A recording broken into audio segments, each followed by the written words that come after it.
Now, the greatest radio shows of all time.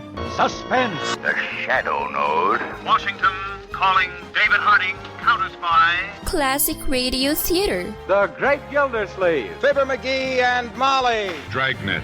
Gunsmoke. The Lone Ranger. Now, step back into our time machine with your host, Wyatt Cox. Good evening, friends of the Inner Sanctum.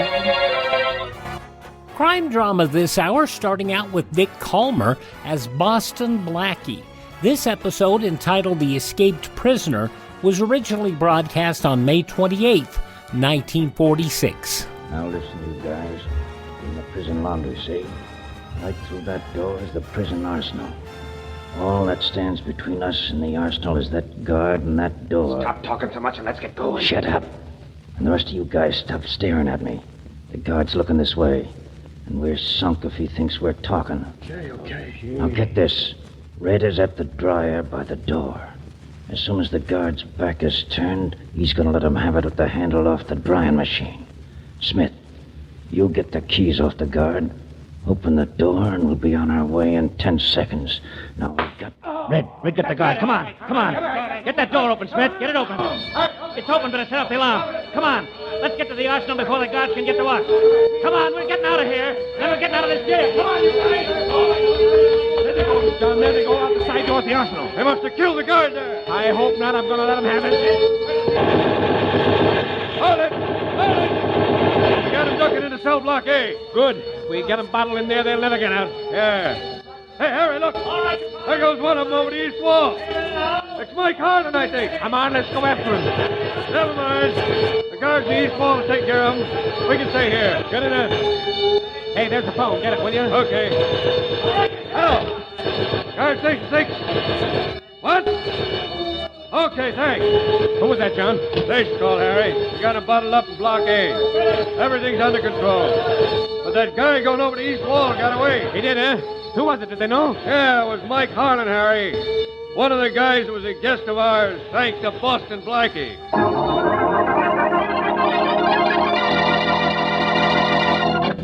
And now, on to Dick Kollmar as Boston Blackie.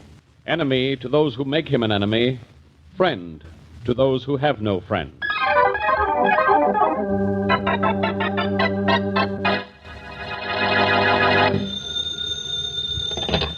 Police headquarters. Faraday speaking. Inspector Faraday, I think I might know something you'd like to know. Yeah? Who's this? That ain't important, but my information is. What's important about it? Mike Harlan busted out of prison yesterday, didn't he? And you're looking for him, ain't you? Yeah, sure, I'm looking for him. Well, I think I know where you can grab him. Yeah? Where? Boston Blackie sent him to jail, didn't he? Yeah, so what? So I figure that's where Mike Harlan is heading. To settle a little score as soon as the heat on him dies down. What makes you think so? A couple of minutes ago, I saw him hiding in an alley 2 blocks from where Blackie lives. Yeah? Well, why are you telling me this? I don't like Harlan. Yeah, well, if... Hello? No, he would hang up. Rollins! Yeah, Inspector? Get me a squad car, quick. We're getting out to Boston Blackie's fast.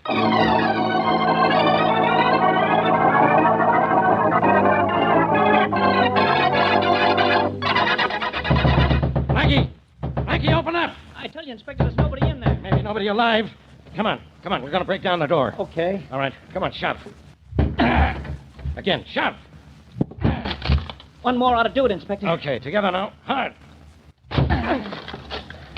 Did it. Come on, Rollins. Come on, where, Inspector? There's nobody in here. I got eyes. Maybe Blackie's in another room. Maybe... Come on. Let's try this room in here. Okay, but I hope we're not too late. So do I. Blackie, are you in here? Blackie. Hello, Inspector. You know Mike Harlan here. Harlan? Inspector, Harlan's got a gun on him. All right, Harlan. Drop that gun before I drop you. Drop it. Okay, copper. Drop that gun, I said. How's that, copper? Suit you okay? Yeah, now don't move. You get his gun, Rollins. I've got him covered. Right. Go ahead and play, children. I'm enjoying this. No, keep him covered, Rollins, while I get his gun. There. Proud of yourself, huh, copper? Yeah, sure. I'd probably get a tin whistle for this. It was so hard to do. Take him in, Rollins. Get him out of here. All right. Too bad I didn't get to finish the job, Blackie. But I may be back. So long. Goodbye, Harlan. Too bad you couldn't stay longer. Well, Faraday? Well, Blackie? Well, what do you want me to do, Faraday? Kiss your hand? No, but you might say thanks. Thanks to a telephone tip from one of Harlan's old enemies, I just got here in time to keep Harlan from killing you. Oh, that's right, you did. What do you mean, that's right, I did? Didn't I bust in here and catch him holding a gun on you? Yes, you did, Faraday, and thanks a lot. All right. I'll do the same for you sometime. And thanks for getting here so fast. Harlan wasn't here 5 minutes before you broke in.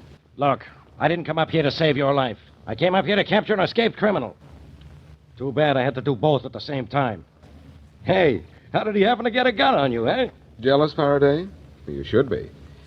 Come to think of it, you've never been able to get anything on me.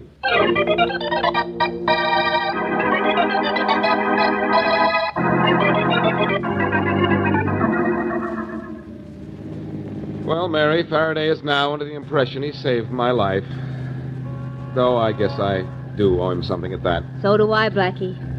And for the same reason. Weren't you wondering why I was a little late calling for you? Oh, at first I thought you had trouble getting this cab, but after all, you were only an hour late. That's practically on time for you. You didn't really mind, did you? I didn't, for the doorman did. I was outside so long I made 35 cents on tips opening taxi doors. I'd want my cut, but I'm too pleased with the way you look tonight. I do not look any differently tonight. Maybe it's that dress you're wearing. New, isn't it? Not particularly. I got it this afternoon. It's all of 5 hours old. Doesn't look its age, does it? Well, it's just my size, so there isn't room for a wrinkle. Tell me why you're wearing an evening gown, Mary. Listen, my Blackie, and you shall hear. This afternoon, you called to say you were taking me to a very lovely place tonight. It is now tonight. I am dressed appropriately for the very lovely place. Now, the place isn't that lovely. Well, thank you. You're being extra special sweet tonight, darling. You wouldn't have a reason, an extra special reason, by any chance? Oh, Mary, how can you even think such a thing? Oh, that's all I wanted to know. All right, out with it. The deal to drive uptown for dinner is all off, huh? Oh, I'd say it was, postponed temporarily. You know, that's what I like about us. Plans subject to change without notice. Too bad this dress isn't.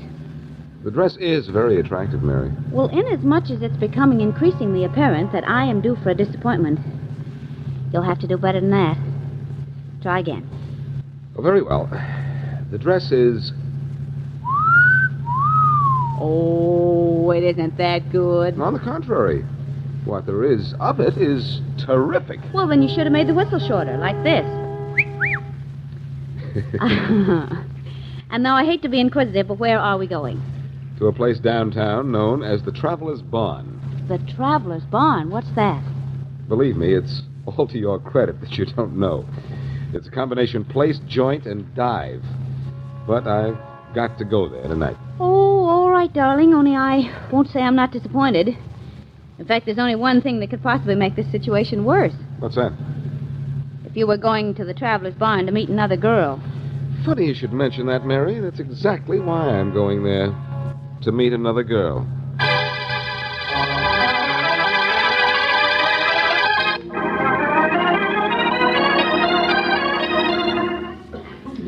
You know something, Blackie? If you didn't tell me, and if I kept my eyes closed, and if I couldn't smell anything, and if I couldn't hear anything, I'd swear we were at the Carlton instead of the Traveler's Barn. Mary, I think you're a snob. The Traveler's Barn has only the finest red and white checkered tablecloths. Too bad I don't feel like playing checkers. I wouldn't want to play anything with the mob in here. Take a look. Well, to tell you the truth, I'll be happy if they stop looking at me. Darling, must we stay here? This place gives me the creeps. We won't have to stay much longer. I pointed out the girl I came down to see, didn't I? Yeah. She's very attractive, too. Uh-huh. And you'd see how young she was if she'd scraped some of that war paint off her face. Anyhow, I can't go over to see her until that character there leaves. I'll put a whammy on him right now. Whammy. Whammy. How long do your whammies take before they work? Well, that all depends on how much on the job my private genie is. Of course, right now I think he's probably out to dinner. Just my luck. Well, at least you're feeling better. That's something. I suppose. But hey, wait a minute. Suppose the young lady you came down here to see won't talk to you. Have you ever known a girl who wouldn't? For the sake of your conceit, no answer to that one. But you say you want her to do something for you. What if she won't? Have you ever known a girl who wouldn't? Present company accepted? Well... Don't answer that. Hey, the whammy's working. What do you know? That man just left the girl's table. Wonderful. I hope your genie had a fine meal. You can pay Thank for him it. for me when you talk to him again. Okay, I will. Now you go over there and show me how good you are. Right. Excuse me, please. I'll excuse you. But if coming down here doesn't do you any good, I'll never forgive you. I'll remember that. Hello. Are you Gladys Harlan? Could be, handsome. Mind if I, sit down? I don't, but Joe might. Only he doesn't happen to be around right now. I imagine that's an invitation. And if it is, it's accepted. Thanks. Hey, haven't I seen you somewhere before? Now, that's a purely masculine line, Miss Harlan. You know, I beg your pardon, miss, but haven't I seen you somewhere before? The Riviera, perhaps, or Biarritz, or Cannes? I have seen you somewhere, and I've heard you talk, too. Is that Who are important? you? Well, it could be. Just in case. Well, just in case I ever wanted to get in touch with you. What about this, Joe fellow? The one who might object to my sitting here with you if he happened to be around right now. He's still head man. You're not that good, handsome. Not this fast, you're not. Who are you? Boston Blackie. Boston. So that's why you look familiar. I should have remembered your face. I've hated it long enough. I've got to talk to you. Sure, but I don't have to listen. You sent my old man to the pen, Blackie. Beat it now before you give this place a bad name. Well, what's keeping you here? If you remember me, Gladys, you also remember that I pretty nearly always do the things I set out to do. Sure, I remember that. You set out to send my father to jail, and you did. Well, what do you want from me? Congratulations? If I hadn't sent him there, Gladys, someone else would have. Yeah? Well, Hey, Dow. Everything okay here? Yeah, Joe, I can handle myself. Okay, Dow. I want to see you in my office as soon as you're through. Yeah, Joe, right away. Look, Gladys, I want to talk to you. Go ahead, make with the monologue. All right. Will you do something for me? Sure. If it's kill you for sending my old man to jail. Look, forget about your father for a minute. I happen to know you're heading for jail yourself if you don't get out of this gang you're running around with. I don't know what you're talking about. But I do. And I want to do something about it. You do, huh? What do you want to do? Send me to jail, too? Ah, get lost, you. And I guarantee no one will ever go looking for you.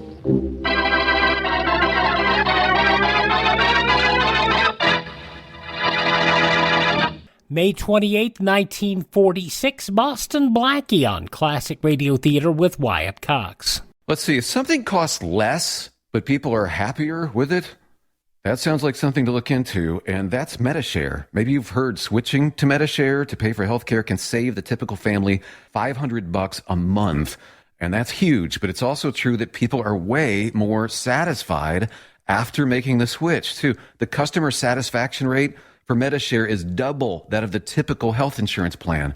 Double. MediShare works. It's been around for more than a quarter century, and members have shared more than $3 billion of each other's bills.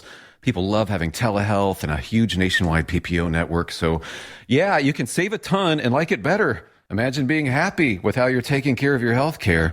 So if you're self-employed or part of the gig economy, or you just want a plan you're happy with, you can call right now and get a price within 2 minutes. A very, very smart use of 2 minutes. Here's the number you need. 833-34-BIBLE. That's 833-34-BIBLE. 833-34-BIBLE. Let's see, if something costs less, but people are happier with it, that sounds like something to look into, and that's MediShare. Maybe you've heard switching to MediShare to pay for healthcare can save the typical family $500 a month, and that's huge, but it's also true that people are way more satisfied after making the switch, too. The customer satisfaction rate for MediShare is double that of the typical health insurance plan.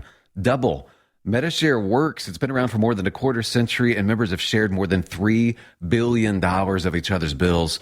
People love having telehealth and a huge nationwide PPO network. So, yeah, you can save a ton and like it better. Imagine being happy with how you're taking care of your health care. So if you're self-employed or part of the gig economy, or you just want a plan you're happy with, you can call right now and get a price within 2 minutes. A A very, very smart use of 2 minutes. Here's the number you need. 833-34-BIBLE. That's 833-34-BIBLE. 833-34-BIBLE. Now on Classic Radio Theater with Wyatt Cox, more of Boston Blackie starring Dick Kollmar, May 28th, 1946. Now back to Boston Blackie.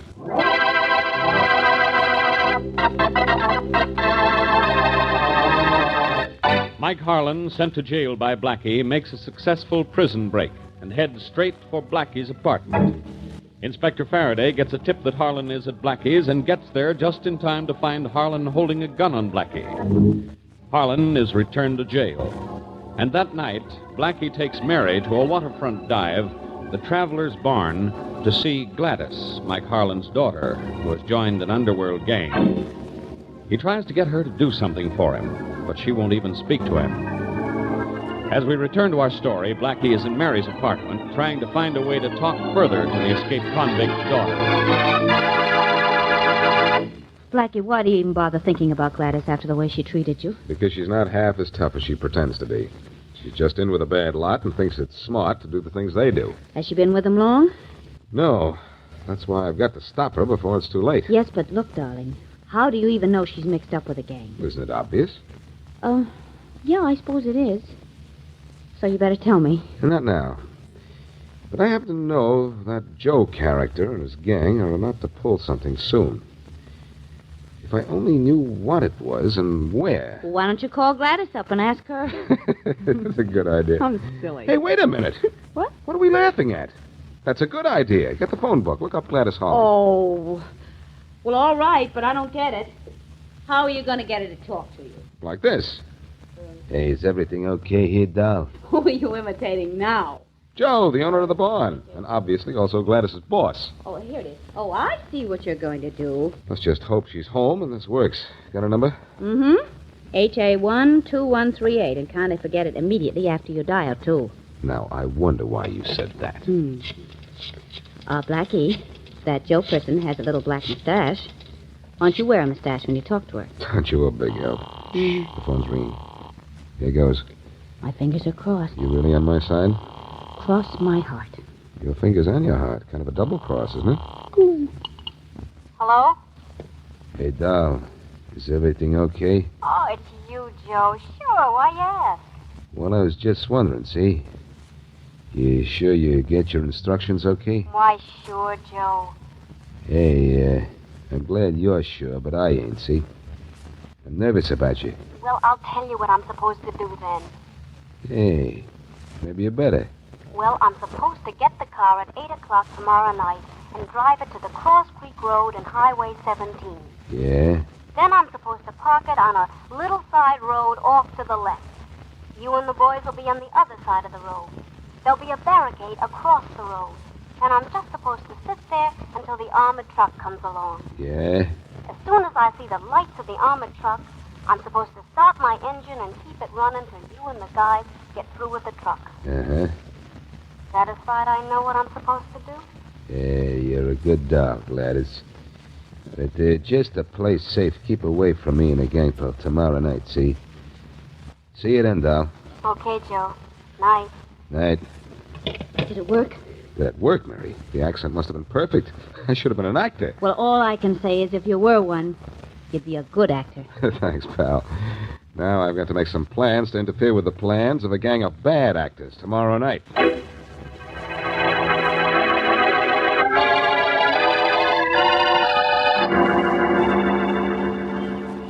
It's 8:30, Joe. What time's the armored truck supposed to come along? Right about now, Tony. Just keep your shirt on. It'll be along on schedule. The boys are spread out alongside the road. Gladys got here with the car, okay? It's parked over there in the trees. Yeah. Now, Gladys is a good doll. I'm glad she's in with us. You're taking an awful chance, letting her in on a big hole like this on her first job, ain't you, Joe? Yeah, but we had to have somebody to get the car all set to drive. This job is taking all of the boys, so we need her, see? Oh, here's hoping she... Hey, look, Joe. Here comes the armored truck. Good. As soon as it rounds the curb in front of us, the driver will see the barricade. He'll have to slow down. Or maybe stop, huh? Yeah. Then we run up on it, toss the nitro under it, and boom, she's split open like a ripe watermelon. The truck's here, boss. The driver's seen the barricade. Slowing down. Okay, let's go. Throw the nitro onto the truck, Tony. Toss it quick. There it goes. That up, boy. That'll do it. That did it. She's split wide open. Come on. All right. Grab the dough out of the back, you guys, and beat it to the car. Come on. Hurry it up. Come on. Okay, we got the dough, Joe. We got it. All right, come on. Let's go over this way. That blast must have knocked off the guards. They ain't firing at us. Hurry it up, will you? Over here. Our car's waiting. Okay, Doll. Get set to step on it. Okay, I'm all set. Everything go all right, Joe? Perfect. You got nerve. Kid, you ain't jittery or nothing. Yeah, it was a cinch, Gladys. Me and the gang got all the dough. All right, pile into you guys. Let's go. Okay, step on it, Gladys. Okay. Get back to town fast, Al. I can't wait to count this stuff. Sure, Joe. We did it, huh? Oh, it was a cinch. Sure was. Nothing to it. I did all right on my first job, Joe? You were great, Doll. Great. Hey, Joe. Look at the road ahead of us. It's barricaded. The place is full of cops. 100 of them, Joe. What do we do? Drive right through the barricade? No, turn back. We'll beat it the other way. Well, we can't force our barricade, and that busted up armored truck was blocking the road behind us. Huh? Yeah, you're right. Oh, Joe, what are we going to do? And there ain't nothing we can do, Doll. Slow down and stop. We're giving ourselves up. I want to live a little while longer, even if it is in jail.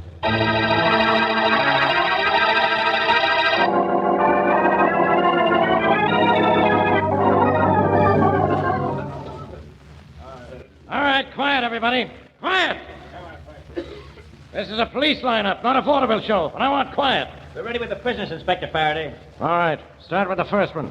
Joe Day, alias Joe Lane, alias Bugsy Peterson, alias Lane Peterson. 9 arrests, no convictions, wanted for robbery, murder. A guard in that armored truck was killed.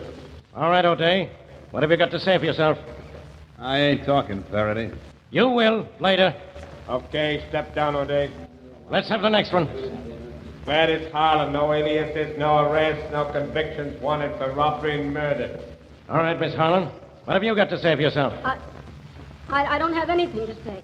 You know you're going to face a murder charge for what you've done, don't you? I know it. But you can't prove it. What do you mean I can't prove it? You're guilty and you know it. Now, why don't you play it smart and admit it? Why should I? Because I'll prove it anyhow. And I'll go easy on you if you talk. All right, I admit it.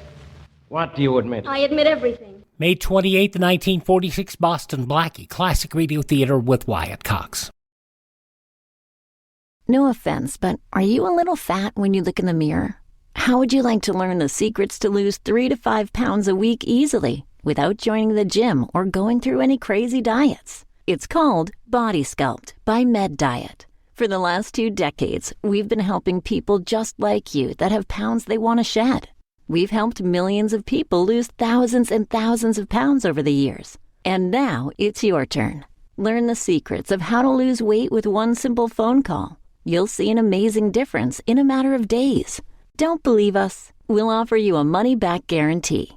If you're ready to start losing weight right now, call right now to learn more about your risk-free order to Body Sculpt. Call for your risk-free offer. 800-738-5332. 800-738-5332. 800-738-5332. That's 800-738-5332. Are you in bad pain? You know what I mean. Your knees hurt. Your shoulder hurts. Your elbow and back are constantly killing you. And I'm sure you've tried every pain pill or cream available at the drugstore. Am I right? Well, here's something you haven't tried. Pain Magic. Pain Magic is not available at any drugstore. The only place you can get it is by calling the special toll-free number I'm about to give you. And to make things even better, call right now and find out about our buy one, get one free offer. We're so confident it'll work for you that we offer a free bottle with your purchase. No prescription required. Call now to learn how you can get Pain Magic and get rid of your pain. Remember, your results may vary. 800-492-8164. 800-492-8164. 800-492-8164. That's 800-492-8164.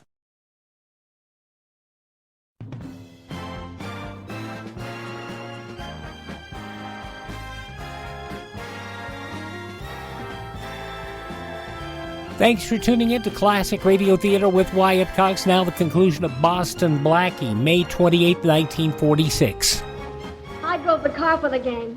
But I didn't know anyone was going to be killed. Honestly, I That didn't. doesn't make any difference. A guard in that armored truck was killed. And if you drove the car for this gang, you're just as guilty as if you killed that guard with your own hands. No, I didn't. I didn't. Okay, step down. Come here, Miss Harlan. I want you in my office. Rollins, bring her over here, will you? Sure, Inspector. Here she is. Thanks, Rollins. I'll take her in my office. You take over here. Sure, Inspector. All right, the rest of you. What are you going to do with me? Plenty. All right, go on. Get in there. What place is this? What happens to me now? Maybe a lot is going to happen to you, Miss Harlan. That depends mostly on you. What do you mean? You'll find out. Sit down. I said sit down. All right. That's better. Well, you're in sort of a jam, aren't you? Yes. Yes, I guess I am. What do you mean, you guess you are? I mean, I know I am. But I didn't know it was going to be like this at all. I thought it'd be smart to join Joe's gang. Mm-hmm. I thought it'd be clever. But I know it wasn't now. Oh, you do, huh? Yes, and I should have known it before. I should have learned a lesson from what happened to my father. That's right. Look at him. He's in jail. And why? Because he was smart and thought he could get away with it. Well, he didn't get away with it. And I didn't either. I know it now. But a little too late, huh? Yeah, a little too late, Inspector. I guess I've got worse coming to me than came to my father. Oh, if I could only go back 24 hours and know what I know now, I wouldn't be in this mess. No, you wouldn't. And as a matter of fact, Miss Harlan, thanks to one man, you aren't in a mess. Oh, I'm not in a mess. What'd you ring that buzzer for? I'll answer that last question, Gladys. You rang for me. Blackie. Yes, Boston Blackie. You seem almost glad to see me. Oh, I am, Blackie, but I'm afraid it's too late. Oh, I don't think so, Gladys. You heard the inspector say you aren't in a mess. But I am. I was mixed up in that robbery, and a guard was killed. You weren't mixed up in anything, Gladys. And a guard wasn't killed. In fact, there were no guards in that armored truck. The driver set the wheel and jumped 50 yards before the barricade. They weren't? No, Miss Harlan. And you and your pals didn't steal anything either. That armored truck was empty. Empty? Yes. What your pals stole was bags of slugs and a box filled with dirt. But how did It's all very simple, Gladys. After you told me all about your part in the holdup, I told you about my part in the... Yes, when I called and asked you to run through the instructions. You thought I was Joe when I said, "Hey, Dal, I want you to run through the instructions, see?" It was you? Yes. And after that, I went to the armored truck company, told them what was going to happen, and Faraday and I framed this whole thing together. Well, then Joe and the gang haven't been arrested either. Oh, yes, Miss Harlan. They're under arrest. I've been looking for him and that gang for a long time for other things. They're going to jail. And where am I going? Out of here, Gladys. Straight out of here, if you know what I mean.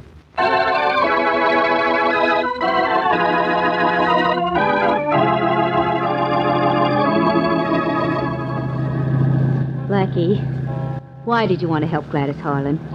Well, Mary, remember when I told you that Faraday caught Mike Harlan, her father, in my apartment with a gun on me? Mm-hmm. Well, he wasn't pointing that gun at me to kill me, but so that when Faraday broke in, I wouldn't be accused of harboring an escaped convict. He wasn't going to kill you. Well, then what was he doing in your apartment?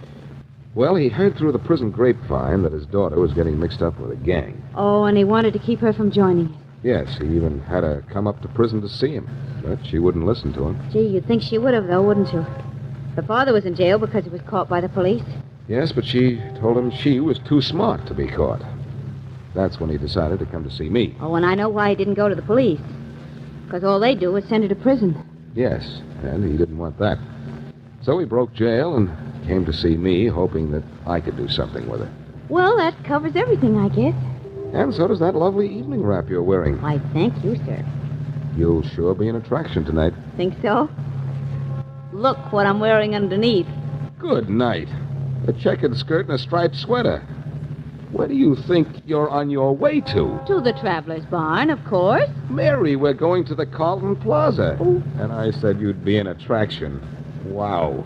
At the Carlton Plaza in this outfit, Blackie, I won't be an attraction. I'll be a sensation.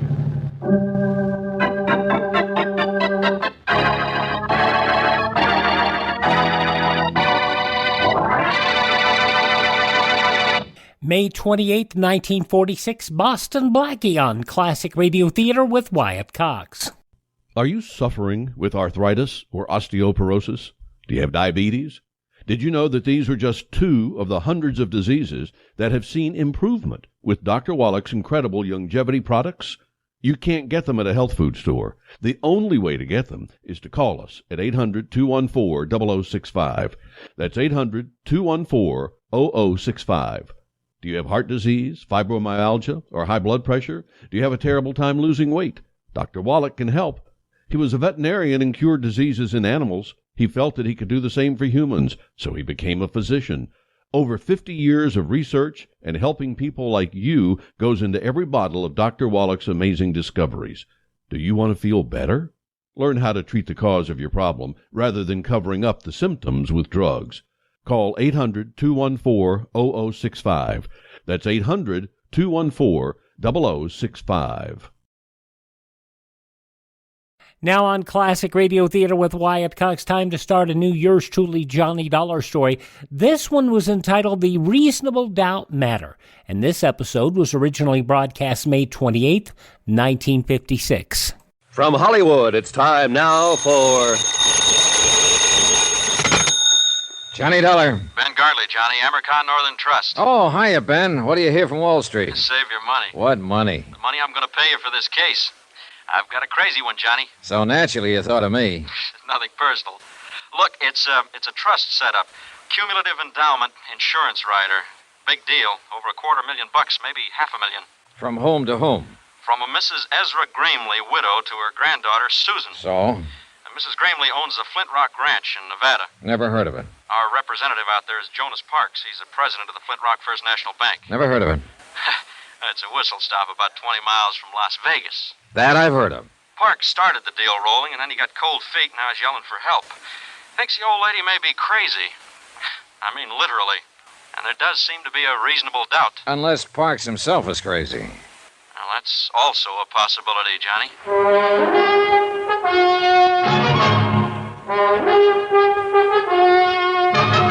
Tonight and every weekday night, Bob Bailey in the transcribed adventures of the man with the action-packed expense account. America's fabulous freelance insurance investigator. Yours truly, Johnny Dollar.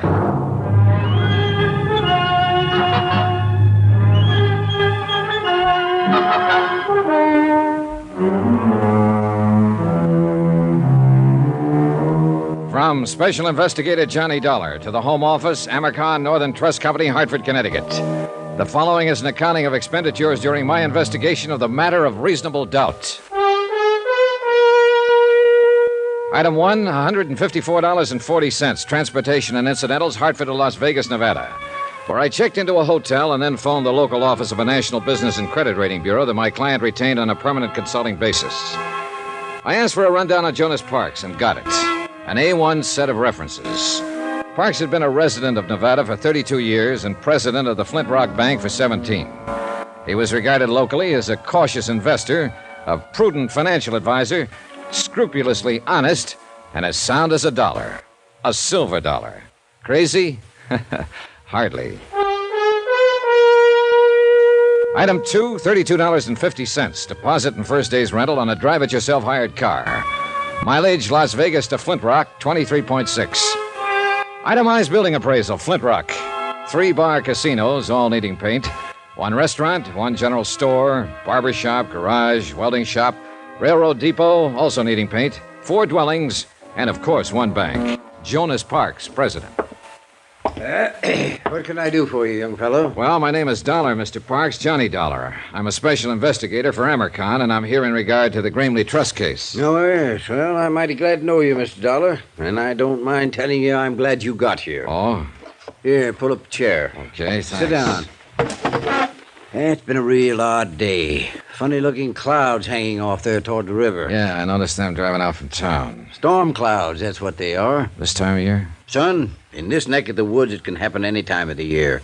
Cloudbursts come up just like that, and they're over just as fast. Uh-huh, that's very interesting. You're a hypocrite, young fellow. What makes you think so? You didn't come clear across the country to hear a dissertation on Desert Storm, so stop sitting there trying to pretend you're interested. Whatever you say, Mr. Parks. Matter of fact, you weren't even half listening to me. No, as a matter of fact, I wasn't. Well, what were you doing then? Looking you over, sizing you up. Come to any conclusions? A couple. Such as? Well, in the first place, I'm inclined to discard the theory that you're crazy. That what they told you in Hartford? Well, they figure one of you is, either you or Mrs. Grimley. They do, eh? And what is your second conclusion? That you were sitting there sizing me up. You're right. I was. Come to any conclusions, Mr. Parks? Yeah. One. Such as? That we'll probably get along together all right, you and me. Good. Then suppose we get down... The Grimley case. No wonder they thought what they did. Maybe they're right. Maybe we are crazy, both of us. Well, as I understand it, Mrs. Grimley wanted to set up some kind of insured trust for her granddaughter. You started the proceedings for her, and then stopped cold and called for help. Yes, that's about what happened. Well, why? Was she financially unable to carry out the deal? Of course she's able. I wouldn't need any outside help if that was the problem. She's been banking with me for mighty near 20 years. Then is she mentally incompetent? Sarah Grimley is as sane as... Well, at least I've always figured she was. But confound it, Mr. Dollar, there's something wrong out at that ranch. Oh, what do you mean? I don't know what I mean. Well, if you don't... I mean, it's mostly things you can't put your finger on. Little things that add up, finally. Add up to what? I don't know. It's just a feeling, kind of a... A hunch? Is that what you mean? Yes, if you want to put it that way. So I brought you clear out here from Hartford on a hunch. Go ahead, say it. Relax, Mr. Parks, relax. I've had hunches of my own. And sometimes the horse is one. But I don't even know why I think something is wrong. All right, what's the setup out there at the ranch? What's the background? Mrs. Grimley is a widow. Her husband died about 14 years ago, and she stayed on afterward and ran the ranch. Of course, her son Ed and his wife were there with her until 3 years ago and done most of the work. And they moved out 3 years ago? No, they were killed in an automobile accident. This girl, Susan, that Mrs. Grimley wanted to set up the trust for, is their daughter. She's going on 17 now. Then the two of them live there alone? No, there's another couple. Walter Grimley and his wife, Hilda. Walter's Mrs. Grimley's nephew. Sort of manages the ranch. Does a pretty good job of it, too. Mm-hmm. Then that's the whole family. Mrs. Grimley, her nephew Walter and his wife, and her granddaughter Susan. That's the family. For better or worse. Mr. Parks, do you even have any idea as to what might be wrong? Not the slightest. You're on your own, son. Well, how did this trust business start? How did it come about? Miss Grimley came into town one day about 2 months ago and sprung it on me out of a blue sky. First time she'd been in town, nearly a year. Did she say why she wanted to set up the trust? No. She says it was nobody's business but her own. She's changed a lot in the last year. She's not herself anymore. And the trust was intended in its entirety for her granddaughter Susan? That's right. Within the next 3 years, she wanted the whole estate transferred to the girl. Did Susan know about it? According to Mrs. Grimley, nobody knew about it, and she didn't want anybody to know. All right, then. You started the ball rolling, and then you stopped it. Her nephew, Walter, came in to see me last week. He knew something was up, and there was no use trying to lie to him. When I told him what she was doing, he said that she would never go through with it. So? Oh, I went out to the ranch to see her. Laid all the cards on the table. I told her what Walter'd said. Oh, what was her reaction? She said maybe he was right. Maybe she wouldn't go through with it. Then she started rambling, not even making sense, talking about the auto accident and her son's death.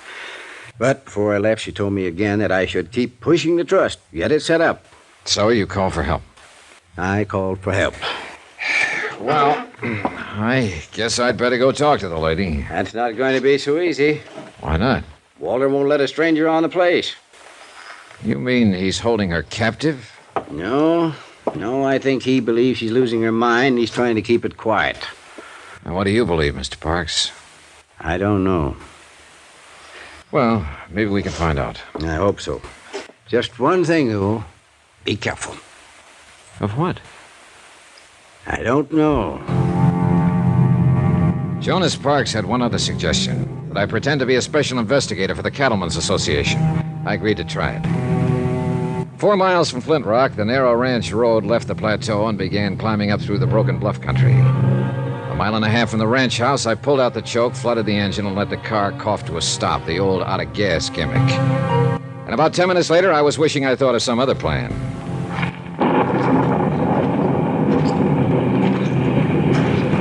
When Parks said cloudburst, he wasn't exaggerating. The rain came down in sheets. In 60 seconds, I was soaked through. And in another 2 minutes, the dry ground was a muddy bog. I kept on walking, or trying to walk, and the footing got worse. By then, I'd had it, or at least I thought I had. I hit the mud, rolled into a pile of boulders, and pulled my gun. A man was riding slowly toward me on a horse, holding a rifle over his arm. I edged down between the rocks, took a sight on him, and waited. Whoa there. Whoa. He dismounted and walked toward me, carrying the rifle carelessly. Apparently, he thought he dropped me. I let him get within 12 feet. All right, hold it. Drop that rifle. Get your hands up. I said drop it. What's the idea?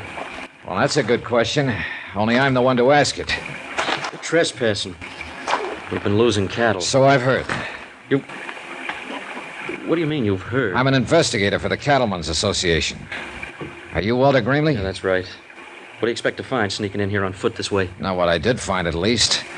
Look, I've got a car back there on the road. I ran out of gas. I understand the owner of the Flint Rock is a Mrs. Ezra Grimley. Yeah, she's my aunt. Well, I'd like to see her. I'm afraid that's impossible. Why? What's your name? Dollar, Johnny Dollar. Mr. Dollar, go back to your car and wait. I'll send some gasoline from the house. Huh? When you get it, turn that car around and get off the property. You're working for me, you know. I'm a member of the association. And you know as well as I do that you've got no more authority than any other private individual. So get out and stay out. And if I don't? Well, then you're a trespasser. And I won't miss twice. The next time I'll kill you. Is that clear? It was clear. Perfectly clear. And at this point, I wasn't ready to force the issue. So I conducted an orderly, strategic withdrawal, and short I went back to the car. The rain stopped before I reached it. And a few minutes later, a station wagon came lumbering down the road from the ranch and braked to a stop a few yards away. The girl who came toward me carrying a 5-gallon gasoline can was a living little doll, a daffodil, as perky and bright as a brand new penny. Hello there. Hi. I'm Susan Gramley, and you're Mr. Dollar, and you're out of gas, and I've got some for you. Well, here, that's pretty heavy. Let me take that. No, just stand back and avoid the splash. I'm an old hand at this. In fact, I'm a chronic empty tanker myself, and What's the matter? Out of gas, are you? Big deal, huh? That tank is almost full. Yeah, well, there's no use lying to you, I suppose. Nope, I'm too smart. I see. Another thing, you're not with the Cattlemen's Association, Mr. Dollar. I'm not? Nope. I think you're here to dig up the past because of what has happened and what might be going to happen. All of that, huh? Yep. And you know what? I think it's just fine and dandy. You do? You bet I do. I loved my dad. I loved him more than anything. They knew what he always did when he got mad. Sure they knew. I figured it out a long time ago. Like to tell me about it, Susan? You'll find out, Mr. Dollar. I think you're the kind of a man who smashes into things, right into the middle, and breaks them wide open. Be careful, though. Oh? Because you know something? You're smashing into a bomb.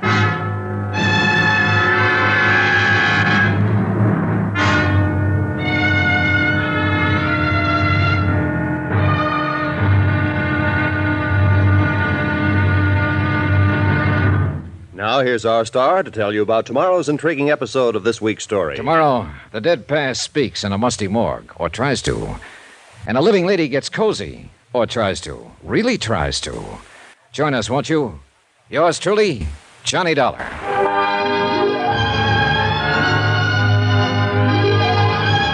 Yours truly, Johnny Dollar, starring Bob Bailey, is transcribed in Hollywood. Written by Les Crutchfield, it is produced and directed by Jack Johnstone. Be sure to join us tomorrow night, same time and station, for the next exciting episode of Yours truly, Johnny Dollar. Roy Rowan speaking.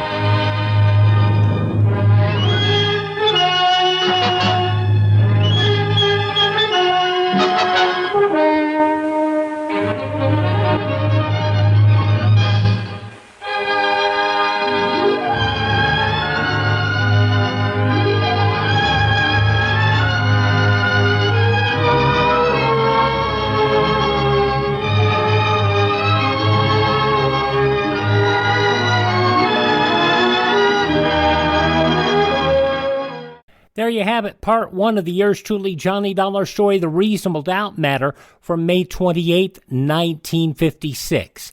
Please thank this radio station and support their advertisers. It is their kindness and courtesy that allows us to be with you here on your favorite station every time we roll around. Don't forget to visit, if you miss a day on this station, you don't have to miss a single show.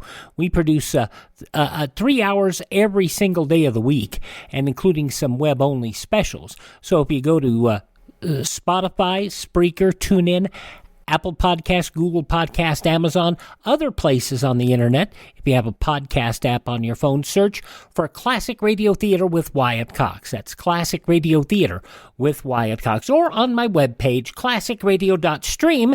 There you can stream our shows on demand, learn more about classic radio collecting, and contact me there. classicradio.stream. I'm Wyatt Cox. Tell all your friends the great radio shows are right here at this spot on the dial. Classic Radio Theater with Wyatt Cox on your favorite radio station.